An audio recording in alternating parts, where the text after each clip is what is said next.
우리들 잠시 눈을 감으시고 한번 지난 날들 한번 떠올려 보시지요. 이렇게 교회를 언제 처음 다니셨는지, 예배를 언제 처음 드리셨는지, 어린 시절일 수도 있고 또 학창 시절일 수도 있겠습니다. 또 누군가에게는 성인이 다 돼서 신앙생활을 시작하셨을 수도 있는데, 함께 예배 드렸던, 함께 신앙생활했던 교인분들의 얼굴을 떠올려 보시죠. 그리고 이름을 한번 기억해 보시죠.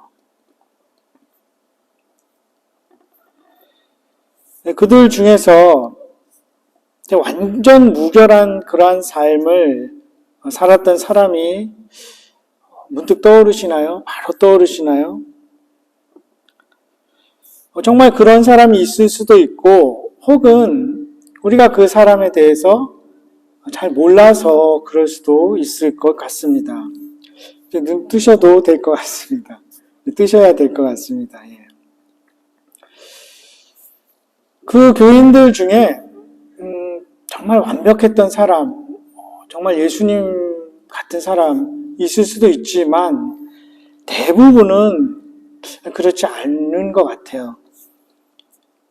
저도 이렇게 떠올려 보면, 저도 이제 모태신앙입니다. 모태신앙으로 쭉 자라왔는데, 어떤 분은 참 기도도 열심히 하시고 정말 아이들에게 잘해주시고 모든 일에 열심히 쉬고 본이 되시는 분인데, 그 아들이 셋 있었는데, 아들이 참 이렇게 보면 그 중에 한 명은 제 친구였고, 참 말썽을 피워요. 말썽을 피우고 그래요. 그래서 이제 어느 날 그 말썽을 피우다 저희 집에 와서 자게 됐는데, 가출이죠. 그 다음날 일어나서 이제 그 어머니가 그 아들에게 전화를 하는 거를 제가 우연히 듣게 됐습니다. 그냥. 근데 정말 그 원색적으로, 야, 이 강아지야. 의역해서 표현한 건데, 들어오지 마! 그러더라고요. 그래서, 제가 충격을 받았어요. 굉장히 온화한 모습이고, 정말 열심히신데, 근데 나중엔 한편으로 이해가 되더라고요. 나 같아도 그렇겠다. 제 친구를 보니까. 또 어떤 권사님은 정말 기도도 많이 하시고, 참 힘겹게 예전에 어렵게, 그 삶 속에서도 신앙을 지키며 이렇게 가시는데, 손자들이 말을 안 들으면 이렇게 막 프라이팬을 확 던지고, 그런 권사님도 제가 봤습니다. 이 권사님은 저희 할머님이십니다. 그런 분도 계세요. 그러니까 교인인데 모든 게 완벽한 모습은 아닌 거죠. 이 로마 교회 교인들도 그런 모습이 있었던 거죠. 로마서를 읽다 보면 이제 여러 가지 다양한 모습들, 아니 교인이 이런 죄를 짓는다고? 그런 모습들이 있습니다. 그러다 보니까 서로의 갈등과 긴장 관계도 있게 되죠. 유대인과 이방인들의 갈등도 있게 됩니다. 특별히 한인 이민교회 내에서도 세대 간의 갈등은 있습니다. 긴장이. 특별히 한어권, 영어권 이런 갈등들이 보이지 않게 긴장이 늘 있게 됩니다. 그런데 사도 바울은 그 모든 사람들을 지금 성도라고 부르고 있습니다. 이 성도는 거룩한 사람들이죠. 거룩하여진 사람들입니다. 구별된 사람들이죠. 구약의 거룩이라는 의미가 구별되었다는 의미이기 때문입니다. 그리고 또 다른 표현으로는 로마서 8장에 의하면 부르심을 받은 자, 근데 그 앞에 뭐라고 표현되어 있습니까? 하나님을 사랑하는 자, 곧 그 뜻대로 부르심을 받은 자. 즉 부르심 받은 성도는 하나님을 사랑하는 자라는 의미죠. 비록 그런 모습들이 있지만 그럼에도 불구하고 하나님을 사랑하는 자입니다. 또 믿음으로 살아가려고 하는 자입니다. 그리고 바울의 다른 서신에 보면 이 세상에 속한 자가 아니라, 또 나 자신에게도 속한 자가 아니라 하나님께 속한 자, 주님께 속한 자입니다. 우리가 찬양했던 것처럼 나는 주님께 속한 자다, 나는 성도다, 이런 뜻이죠. 그런데 그런 사람들이 완전하게 다 거룩하여진 모습은 아닙니다. 또 비기독교인들보다 도덕적으로 월등해 보이지 않는 모습도 당연히 있습니다. 그럼에도 사도 바울은 그 로마 교인들을 성도라고 부르고 있습니다. 그래서 이 로마서를 통해서 또 성경의 다른 서신을 통해서 저는 이 성도에 대해서 네 가지를 함께 나누고자 합니다. 첫 번째로 성도의 부르심은 전적으로 하나님의 은혜이고 주권적이라는 것입니다. 그리고 두 번째, 성도의 삶의 모습이 이 땅에서 완전하지는 않다는 것이죠. 그리고 세 번째로, 그래서 성령께서는 그 성도가 끝까지 성도로 남게 하시기 위해서 도우시고 또 함께 하신다는 것입니다. 그리고 마지막으로 네 번째는 성도를 성도되게 하는 것은 그 무엇도 아닌 주님의 변하지 않는 사랑이라는 것입니다. 첫 번째로 성도의 부르심이 전적으로 하나님의 은혜고 주권인 것을 우리가 어떻게 알게 됩니까? 교인들을 보면 알게 되는 것이죠. 나 자신을 보면 알게 됩니다.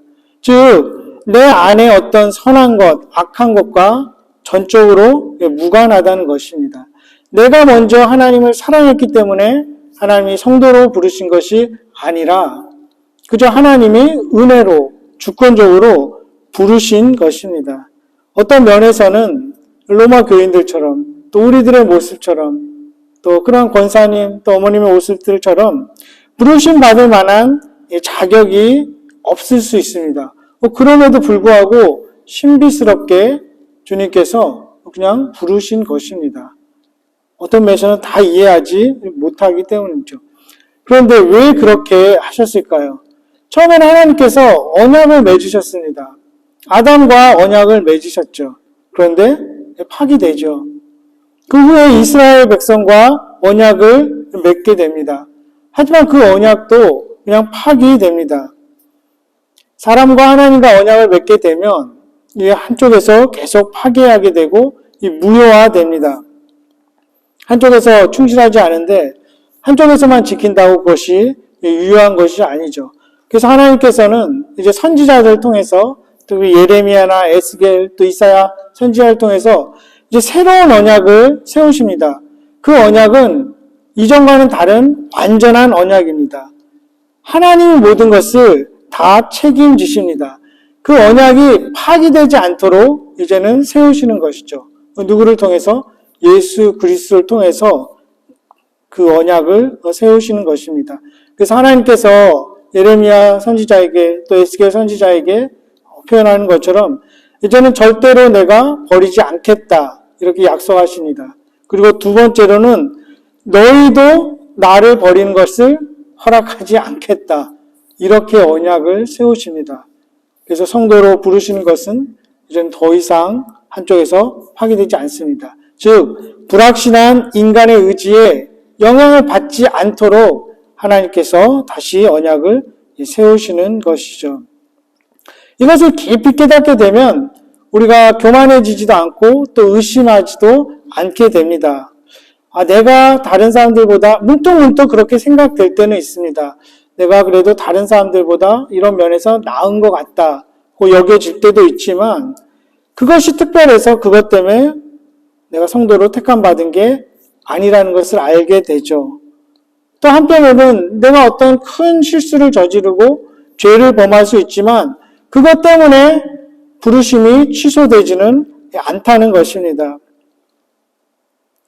우리를 부르심의 근거, 그 구원의 근거가 하나님의 사랑이고 주권이기 때문에 우리는 교만해지지도 않고 또 구원이 떨어질까 봐 두려워지지도 않게 되는 것입니다. 이스라엘 백성들도 마찬가지입니다. 지금 사도 바울이 로마 교인들에게 이야기하고 있는 것, 너희를 그 부르심이 너희가 아브라함의 자손이었기 때문에 너희가 율법의 어떤 조항들을 지키기 때문에 하나님께서 부르신 것이 아니라는 것이죠. 또 반대로 이방인들도 저 참 끔찍한 그러한 추잡한 죄의 모습에도 불구하고 하나님께서 성도로 부르셨다는 것을 말하고 있습니다. 그것을 묵상하고 깊이 깨닫게 될 때, 나 같은 죄인 살리신 그 은혜가 참으로 놀랍구나, 참 신비하구나 알게 되는 것입니다. 그런데 만약에 그렇다면 이제 어떤 사람들은 이렇게 생각할 수 있습니다. 그것이 죄를 범하도록 부추길 수 있지 않는가? 그것이 죄를 허용하게 되지 않는가? 실제로 그것을 오용하고 악용하는 사람들도 있습니다. 나는 구원을 받았기 때문에, 나는 천국행 티켓을 거머쥐고 있기 때문에 어떠한 일을 해도 나는 구원받을 것이다. 이렇게 스스로 착각하는 사람들도 있게 됩니다. 로마 교회에서도 사도 바울에게 이렇게 이야기할 수 있었습니다.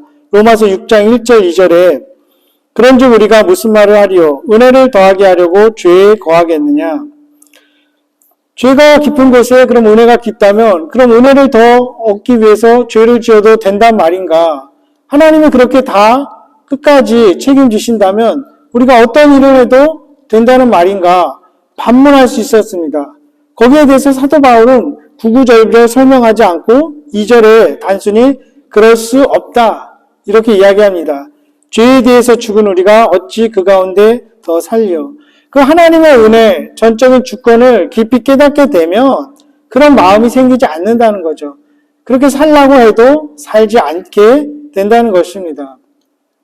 그런 생각조차 안 하게 된다는 것이죠. 실제로 로마 교인들 중에는 하나님의 그 심판을 두려워하는 사람들도 있었습니다. 그럼에도 불구하고 내가 아브라함의 자녀이니까 나는 구원받고 나는 하나님의 백성이야 하면서 계속해서 그 죄를 돌이키지 않는 사람들이 있었던 것이죠. 그 사람들에 대해서 사도 바울은 하나님의 사랑이 무엇인지 성령의 은혜가 무엇인지 알지 못하는 사람들이라는 것을 이야기하고 있는 것입니다. 우리는 이제 더 이상 정죄가 없으니 은혜 아래에 있으므로 계속해서 죄를 지어도 무방하다. 만약에 이렇게 생각하고 말하는 사람이 있다면 사도 바울은 짧게 단언합니다. 그럴 수 없다. 이렇게 이제 이야기하는 것이죠. 하나님께서 심어놓으신 그 새 마음, 그 새 언약으로 인해서 그냥 이렇게 살자 이렇게 생각할 수 없고 그렇게 살아가지도 않는다는 것입니다. 그럼에도 불구하고 믿음에서 떨어져 나가는 사람들이 실제로 있습니다. 성경에도 배교하는 사람들의 이름도 나옵니다. 그리고 우리 주위에도 그렇게 한평생 잘 살아가는 것 같은데 말년에 와서 어떻게 저런 모습을 보일까? 구원받지 못한 모습을 보일까?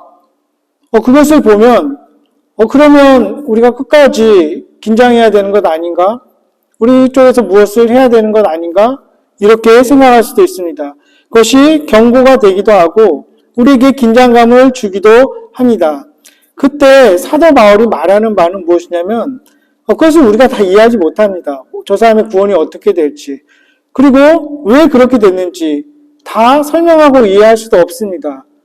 그 사람들을 바라보지 않는 거죠. 우리에게 경고가 되고 긴장을 주지만 그리고 나 자신도 마찬가지입니다. 나 자신도 사실은 바라보면 어떻게 마음이 변할지 모르고 정말 극단적인 예로 나중에 치매 같은 병에 걸린다면 우리가 다 그것을 기억할까요? 내가 세례받았던 것, 내가 고백했던 것, 그것을 어떻게 설명하겠습니까? 그것이 아니라 그러니까 주님의 그 약속, 하나님은 끝까지 버리지 아니하신다. 하나님 끝까지 이끌어 가신다. 그것을 계속 바라보고 묵상하고 그것으로 삶을 채워가는 것이죠. 우리가 어린 아이들에게 유아 세례를 줍니다. 그리고 가끔 주위에서 우리 친척 중에서도 정신이 온전하지 못한 사람들이 있을 수 있습니다. 제 가까운 친척 중에도 있습니다. 그런 사람들의 구원이 어떻게 될까? 우리가 다 이해하고 설명할 수는 없지만 우리가 근거를 두는 것은 그런 모습이 아니라 하나님의 주권, 하나님께서 부르셨다. 하나님께서 끝까지 책임지신다. 거기에 근거해서 우리는 세례를 베풀고 그렇게 믿고 그것을 약속을 붙들고 끝까지 살아가는 것입니다. 그렇게 할 때에 교만도 의심도 들어설 자리가 없을 것입니다. 우리의 생각을, 우리의 삶을 다른 사람을 바라보는 것이 아니라 나 자신의 감정에 왔다 갔다 하는 것이 아니라 내 자신이 행했던 어떤 것, 행하지 못했던 어떤 것에 근거하는 것이 아니라 그 약속으로, 그 말씀으로 우리의 삶을 가득가득 채워가는 것이죠. 그럼에도 불구하고 우리의 현실은 여전히 죄를 짓습니다. 세상을 사랑하는 모습들이 있고 또 성도들이 다시는 죄를 짓지 않는다는 뜻도 아닙니다. 사도 바울도 인정하죠. 6장, 12장, 또 8장에서도 죄의 몸, 죽을 몸 안에서 우리가 살아가고 있기 때문입니다. 어떤 죄성을 가지고 태어나기 때문에 완전하지 못한 모습을 보일 때가 있죠. 베드로도 그랬습니다. 그가 갑작스러운 시험이 닥칠 때 주님을 부인하죠. 그가 고의적으로 미리 계획적으로 그랬던 것도 아닙니다. 그런 큰 어려움에 닥치면 우리가 믿음에서 떨어져 나갈 수도 있습니다. 하지만 그것이 그리스도를 부인하는 것은 아닙니다. 그것이 구원에서 떨어져 나가는 것은 아니죠. 주님께서 계속 베드로를 위해서 기도하셨기 때문에 그는 회개하고 다시 주님께로 돌아왔습니다. 사도 바울도 로마서 7장에서 자신이 계속 갈등하는 것을 보죠. 내가 원하지 않는데 내가 계속 죄를 짓는 그런 모습들. 그럼에도 불구하고 하나님께서는 끝까지 붙들고 계십니다. 때론 그런 상황 가운데 하나님에 대한 신뢰를 잃어버릴 수도 있습니다. 정말 믿음이 바닥을 칠 때도 있지만 하나님의 은혜로부터 완전히 배제되는 것은 아닙니다. 다시 성령께서 도우십니다. 그것이 세 번째로 성령의 역할입니다. 성도의 삶 가운데 성령께서 함께 하십니다. 그래서 그 사랑이 변하지 않는다는 것을 다시 알게 하시죠. 다시 기억나게 하십니다. 다시 기도하게 하시고 다시 은혜를 구하게 하십니다. 지속적으로 새롭게 은혜를 주시는 것이죠. 그래서 죄를 멀리하게 되고 지혜를 주시고 명철을 주시는 것입니다. 그것을 우리는 성령께서 인치신다 이렇게 표현합니다. 그리고 여기서 성도의 견인 이런 교리가 나옵니다. 하나님께서는 한 번 부르신 자들, 택하신 자들 절대로 떨어뜨리지 않으신다. 끝까지 구원에 이르기까지 이끌어 가신다는 것입니다. 그리고 마침내는 우리가 그 모든 유혹도 시험도 이기게 되는 것이죠. 그것이 오늘 함께 읽은 본문 8장 37절입니다. 우리가 마침내는 넉넉히 이기게 되는 것입니다. 그리스도의 사랑이 우리를 다시 강권합니다. 강요합니다. 그래서 돌아가고 싶어집니다. 갈망하게 됩니다. 그것이 하나님의 은혜인 것입니다. 우리 로마서 8장 26절, 28절 함께 읽도록 하겠습니다. 시작.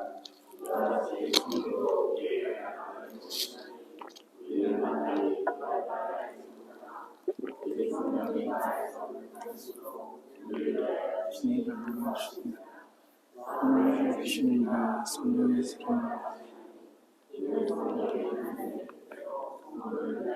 건강하십니다. 일본이와 인정 말씀을 읽은 자들에게는 모든 것이 합력하여 선을 아멘. 가장 큰 선을 이루기 위해서 우리가 기도하지 않아도 내가 이렇게 기도하지 않아도 되는가? 내가 이렇게 살아도 되는가 하는 순간에도 성령께서 우리를 위해서 기도하고 계신다는 것이죠. 우리 삶 가운데 일어나는 어떤 일들 가운데 하나님의 뜻과 전혀 맞지 않는 상반되는 그런 일이 일어난다고 할지라도 그 모든 것들도 하나님의 능력과 지혜와 사랑 안에서 하나님은 마침내 성도를 위해서 선을 이루시고 그것을 사용하신다는 것입니다. 그래서 로마서 11장 29절에서 바울은 하나님의 은사와 부르심에는 후회하심이 없다. 이렇게 단언하게 됩니다. 그리고 그 사랑을 다시 깨달을 때, 새롭게 깨달을 때 우리의 믿음은 강해지게 됩니다. 주님에 대한 사랑도 커지게 되죠. 요한 사도도 우리가 주님을 사랑하는 것이 그가 먼저 우리를 사랑하셨기 때문이라고 합니다.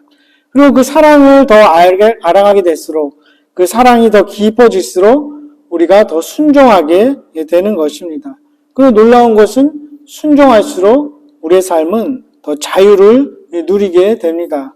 왜 그렇습니까? 주님을 사랑할수록 죄를 이기게 되기 때문이죠.